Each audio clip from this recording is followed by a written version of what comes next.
dès sa face, tu vas ensemble, on va faire de Dieu. Avant, on va le Seigneur.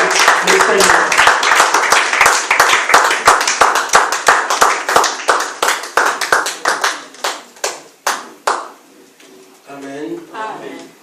Que le nom de l'Éternel soit béni. Amen. Amen. Nous avons commencé ici à la veillée. Et hier, on était encore là. Et aujourd'hui, c'est le 3e jour. Amen. La Bible nous dit, vaut mieux la fin d'une chose que son commencement. Amen. Ma prière est que quelqu'un soit béni aujourd'hui. Amen. Ma prière est que quelqu'un soit transformé. Amen. Que quelque chose se passe. Amen. Amen. Parce qu'il est le Dieu Tout-Puissant. Ferme tes yeux. Nous allons prier. Saint d'Israël, Père éternel, je viens auprès de ton trône recommander cette partie. Daigne la bénir par ton esprit. Au nom de Jésus. Fais-nous du bien dans ta présence. Que tout ce qui est de l'ennemi soit loin de nous. Amen. Au nom de Jésus. Amen. Amen. Nous allons lire la parole de Dieu, puis je vais vous laisser vous mettre. J'ai appris une bonne habitude de lire toujours la parole de Dieu. Amen. Amen. Parce que c'est la parole qui a créé toutes choses. Nous allons lire dans Exode 13. Exode 13, à partir du verset 17. Je lis au nom de Jésus. Amen. Lorsque Pharaon laissa aller le peuple, Dieu ne le conduisit point par le chemin du pays des Philistins, quoique le plus proche. Je reprends. Lorsque Pharaon laissa aller le peuple, Dieu ne le conduisit point. Dieu ne le conduisit point par le chemin du pays des Philistins, quoique le plus proche. Car Dieu dit, le peuple pourrait se repentir en voyant la guerre et retourner en Égypte. Mais Dieu fit faire au peuple un détour par le chemin du désert, vers la mer Rouge. Les enfants d'Israël montèrent en armes hors du pays d'Égypte. Moïse prit avec lui les os de Joseph, car Joseph avait fait jurer les fils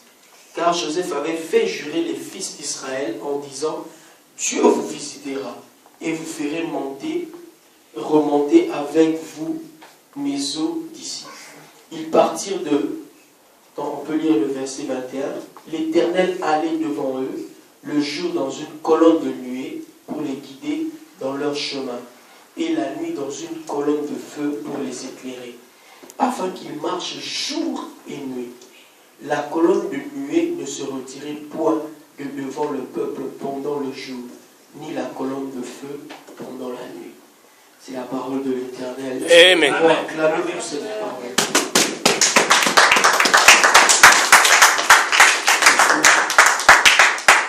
Amen.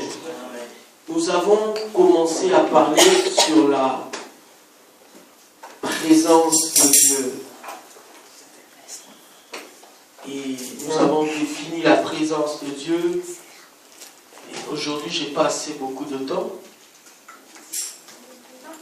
Mais le contraire de la présence de Dieu, c'est l'absence. On a dit ça hier. Quand Dieu n'est pas présent, il est absent. Alléluia. Il a dit, va rejeter ceux-là qui sont ni chauds, ni froids. Parce que le milieu n'existe pas. Soit tu es avec Dieu, soit tu n'es pas avec Dieu.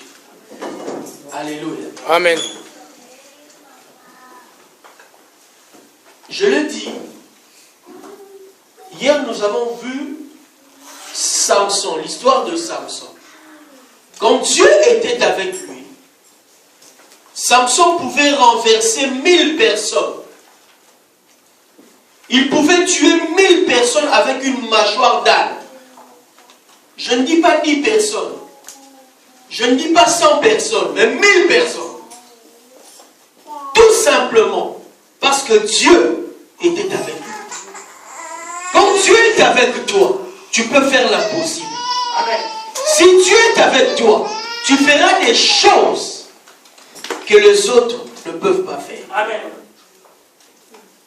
Parce que c'est lui qui prendra en charge ta vie. C'est lui qui va contrôler ta vie. C'est lui qui va marcher avec toi. Tes combats seront ses combats. Alléluia. Et tes victoires seront ses victoires. Nous avons vu comment Samson, qui tuait 1000 personnes, mais le jour où il a trahi son secret, on l'a lié, on l'a crevé les yeux. Ça, c'était hier. Mais aujourd'hui, nous allons parler de la colonne de nuée. Parce que la colonne de nuée et la colonne de feu représentent aussi la présence de Dieu. Amen. Est-ce que vous êtes avec moi? Amen. Ça représente la présence de Dieu. La Bible nous dit ceci. Le peuple d'Israël était dans l'esclavage. Dans la nation qu'on appelle Égypte. Dieu a manifesté sa puissance et Pharaon a chassé ce peuple. Il n'a pas libéré ce peuple, mais il les a chassés.